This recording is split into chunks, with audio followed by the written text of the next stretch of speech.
매일 조금씩 쓰고 버린다 라는 책에 관한 두 번째 강의입니다. 두 번째 강의이자 마지막 강의인데, 이게 어떻게 보면 굉장히 가볍게 들으실 수 있는 생활의 팁 같은 건데요. 굉장히 작지만 강력한 팁입니다. 한번 들어보시고 집에 가서 직접 실천해 보시면은 굉장히 큰 도움을 받으실 겁니다.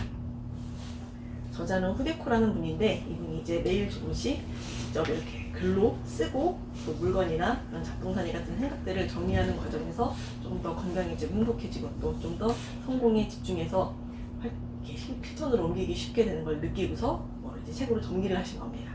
어떤 내용인지 한번 보겠습니다. 이런 생각을 하신 분이 있으시다면은 이걸 한번 읽어보실 것 합니다. 물건이 많아서 너저분한 집을 정리하고 싶다. 너무 일이 많아서 그 일만 처리하기도 벅차다. 뭘 하고 싶은지 모르고 스트레스로 녹초가 됐다. 불안감에 잠을 못 이룬다. 이런 생각들을 한번 시도해보셨다면은 이걸 한번 실천해 보시면 좋겠습니다. 이 책에서 주요 다루고 있는 내용들은 브레인덤프와 4가지 노트인데, 브레인덤프라는 거는 지난 시간에 간략하게 설명한 걸 다시 말씀드리면은 내 머릿속에 가득 떠있는 생각들 혹은 할 일들, 이 일들이 내가 쓰고 정리하기 전까지는 계속 같은 위상으로 남아있습니다. 모두 다 해야 될 일처럼 느껴지고 모두가 다 중요한 일처럼 느껴지고 좀 무겁게 머릿속에 뒤엉켜서 정리가 안 되는 상태인데, 이거를 글로 쓰고 그것을 이제 필요하지 않은 것들, 중요하지 않은 것들을 지우고 중요한 것들만 남기고 그걸 우선순위를 매김으로써 좀 더 중요한 것들에 집중할 수 있게 하는 게 바로 브레인덤프이고, 4가지 노트 중에서는 오늘은 감사 노트에 대해서 말씀드리려고 합니다. 이게 저희가 지금 하고 있는 이벤트하고도 굉장히 연관이 깊은데, 오늘 강의를 들으시고 여러분들이 감사 노트가 굉장히 유용하구나, 나도 한번 해봐야지 라고 생각하신다면은 제 강의가 성공적이라고 할 수 있겠습니다. 한번 들어봐 주세요. 감사 노트의 효과는 굉장히 여러 가지가 있습니다. 건강해집니다. 감사 노트 쓰는 거랑 건강해지는 거랑 무슨 상관이 있나요? 이거 하실 수가 있는데, 감사 노트를 쓰다 보면은 내가 원망하는 마음, 불안한 마음, 그리고 시기하는 마음, 질투하는 마음, 그런 것들이 그런 것들을 내려놓게 되고 조금 더 가진 것들에 집중하게 되고, 때문에 우울감도 줄어들게 됩니다. 그리고 스트레스로 인해서 호전하거나 폭식하거나 그런 것도 줄어들게 되겠죠. 그래서 결과적으로 굉장히 건강해질 수가 있고, 긍정적인 면에 집중하고 내가 가진 것들에 좀 더 초점 맞추기 때문에 행복해집니다. 그러니까 기본적으로 생각하실 수 있겠죠.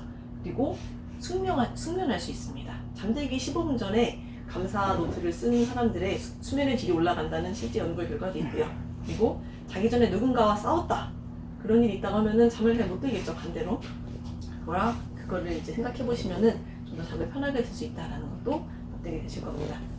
그리고 자존감이 높아집니다. 내가 가지고 있는 신념에 좀 더 집중하기 때문에, 그리고 지금의 나로 괜찮다라는 생각을 하기 때문에 자존감이 굉장히 높아지실 수가 있고, 낭비를 줄입니다. 우리가 불필요한 소비를 하게 되는 가장 큰 원인 중에 하나가 뭐예요? 스트레스 받아서 혹은 내 지금 현재 상태에 불만족하기 때문에 그걸 어느 정도 소비를 통해서 이렇게 메우려는 좀 마음이 있는데, 그런 것들이 낭비를 감사일기를 쓰면서 줄어들면서 낭비를 막을 수가 있게 됩니다. 굳이 소비를 해야 될 그런 필요를 못 느끼게 되는 거죠. 불필요한 소비를. 그리고 감사하다는 말을 들으면서 기분이 나쁠 사람은 없겠죠.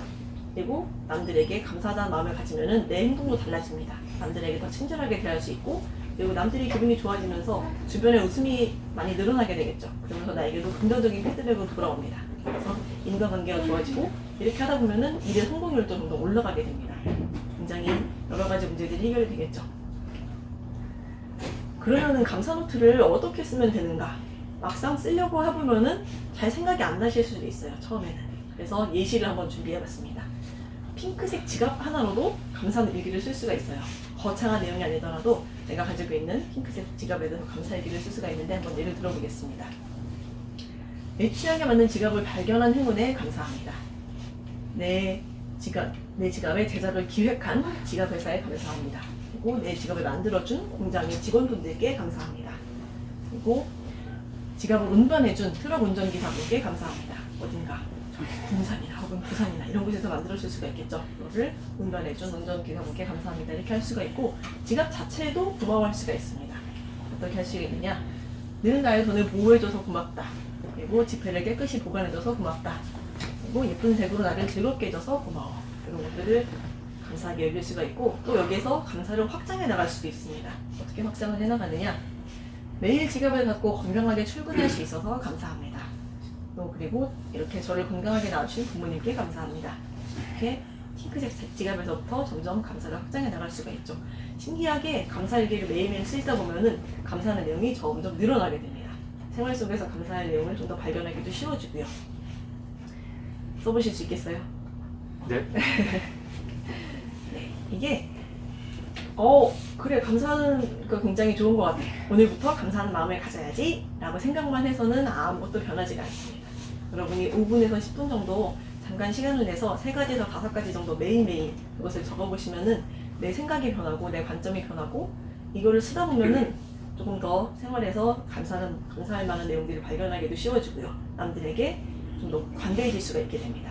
한번 꼭 실천해 보셨으면 좋겠습니다.